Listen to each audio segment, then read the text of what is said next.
How to import contacts from Gmail to Android phone. Hello everyone, welcome to this channel.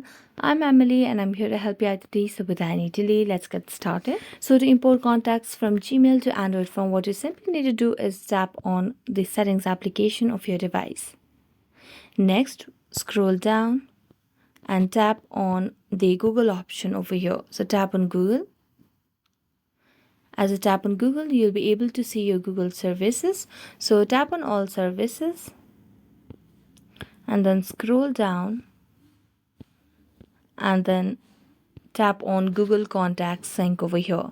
So tap on Google Contacts Sync and tap on the auto sync and backup and sync option. So tap on automatically backup and sync the contact and select on the contact or the email address that you want to sync. Then go back and you're done. So thanks so much for watching this video. See you next time.